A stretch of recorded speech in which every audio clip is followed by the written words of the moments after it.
Hey, hello. Hi there. Welcome back to Rick's World.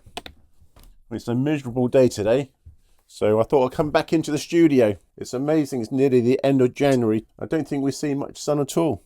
Anyway, I thought what I'll do is to take you through the back end shelf of my studio. When most people come here for the art trail, they walk in, they see the wall easel and the painting, but first thing they do when they turn around is they spot what's behind me. It is full of stuff. Obviously, the Stormtroopers up in the corner. It's the first thing they really sort of clock as they come in. I'm a big Star Wars fan, Star Wars fan, as you probably know by now. And what I thought, I'll take you through some of the collection because they're important. I am always surrounded by toys. I always enjoy having toys. Up on this shelf here, some tin soldiers I've been collecting from there's a charity, not charity shop, there's an antique shop. I will go around and have a look in Imsworth and pick these up once in a while. Also on holiday, there will always be a souvenir shop which will have a knight. So I've got some Roman soldiers, I've got some a French geared up knight from the Crusades, and a Greek bronze knight there as well. So they're quite good. They inspire you in terms of clothing when it comes to drawing, especially in my Darkwood series of sketchbooks, which is kind of based on a slight medieval, Victoriana, steampunk. What else is there? Well, it's a mixed genre of different influences. So, to be honest with you, having a collection of toys is quite good because you can always get something that inspires you in terms of clothing and reference points. I have Tintin and Asterix de Gaulle. So I remember getting Asterix de Gaulle comics or the illustrated books when I was younger. My brother, I think, had the Tintin book, but I would read it. One with Tintin, the one that where Tintin goes to the moon, especially, is something I recall vividly. So I collect Tintin and all his friends, and obviously Asterix de Gaulle. He has a large number of friends. So when I see these, I'll pick these up. I'll try not to buy them straight off brand new. It gets a bit expensive. So I will hunt around car boot sales. I found this little guy in a charity shop. I've got an old Liberator from Blake 7 when I was a small boy.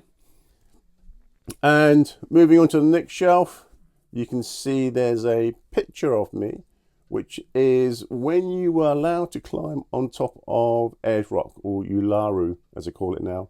So I was probably at 22 at the time. So that's something you can't do anymore.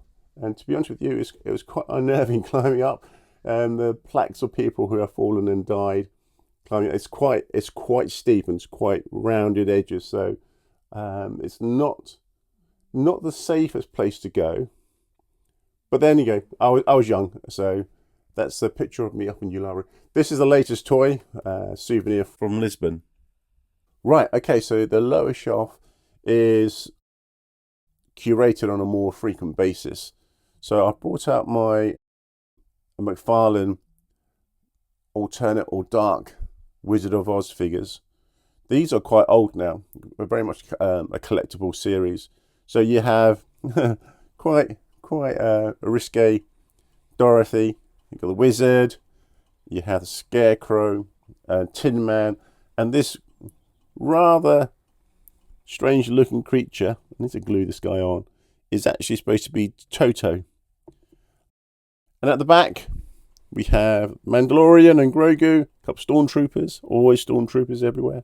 The shelf next to it has a couple of Warhammer figures. I'm a big Warhammer fan. I've collected the figures when I was younger.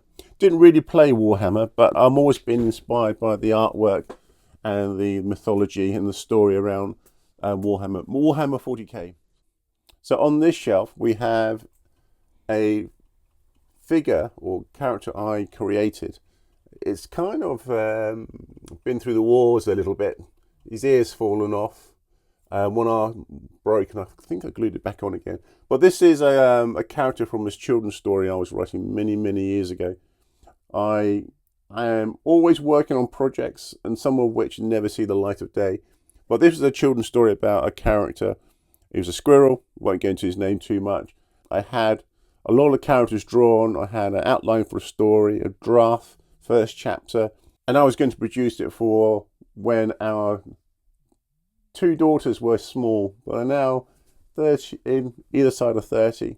So I kind of missed that boat.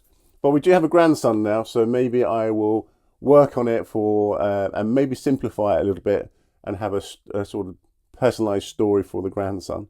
We'll see. Probably that will be a finish when he's 20. Maybe, 30. Will I be around when he's 30? Let's see. Hopefully, fingers crossed. Right, so just coming down from this part of the shelf here, I have this fellow. I just had to have him. I needed a bust to go into the studio. And what better than a scullified Roman? It's quite heavy, actually, surprisingly. And he's flanked by 2 TIE fighters, which I've had now for probably about 25, 30 years. And obviously another little Stormtrooper. And then along from here, we have some work in progress. So this is the 4th in a series of paintings called This Britain Shorts. So I'll go through this at some point. Actually, I'll start working on this soon. I need to get this done soon for the art trail. And behind it, we have a few other bits and pieces. So we have a couple of mini portraits for my Darkwood series. So I started these ages ago, but this one inspired the concept for this one. So this is the mini portrait, which I will finish, but I thought I'd crack on with this one. So that needs to be done soon. So yes, I'll come back and finish these both on a future video. Be quite interesting to go through my work. Well, my painting technique. Like I say, it sometimes leaves a lot to be desired. We'll talk through those and then I explain why my oil painting technique is probably not the most efficient. Couple of prints, drawings from different series. This is This Britain. It's a gilet print I've been trying out on my printer, which will go through it at some point in the future. Sketch for a future version of This Britain. It's been around for a while actually, so I might get on with that. A little drawing from Enter Zone magazine. This is the original, so I need to find somewhere to park that. I've got a linen canvas. Is it linen? So I was going to try doing a painting on that, so I need to prime that with gesso. And then I've got here an old watercolor painting. So I need to find the original. It's from a photograph I took many years ago from Stansted House. So I need to find the original so I can finish this one off, or I'll just make that one up. But this is a watercolor, which I was quite happy with. The only problem is that when I use masking fluid, I left it on too long and it's tainted. They're supposed to be bright white, so I'll have to work on it, how I'll get that fixed. But yeah, so that's an old watercolor, which I thought was quite good. So I should finish that off. And I've got a couple of old prints. Anyway, this is a nutcracker, and I thought I'd paint it and create a very dark nutcracker. And you can see I started, but didn't quite get in time for this year's Christmas, so it'll be for next year. And then over here, I bought an Action Man from the charity shop, and he's been clayed up already. So his undergarment is all modern clay and I painted black, but he is going to be one of these guys. So he's going to be him. So some work still to do on that one. But, oh, and by the way, he has sideburns a little bit like mine for some reason. Finally, just on this part of the studio tour is a collection of Stormtroopers. So I've got some original ones up on that shelf there. And then they go up in scale. Okay, so these are the Black Series, slightly larger 15 centimeter figures. These are the smaller 2.5 inches. And then I've got some of the slightly bigger ones there. So I will collect Stormtroopers, trying to make sure I maybe find them in a car boot sale rather than buying them brand new. But Amazon just knows me too well. They always send me suggestions, thinking I might like something. And lo and behold, there's a new Star Wars figure from the Black Series. So, yeah, it's a trouble with Amazon. They know me too well.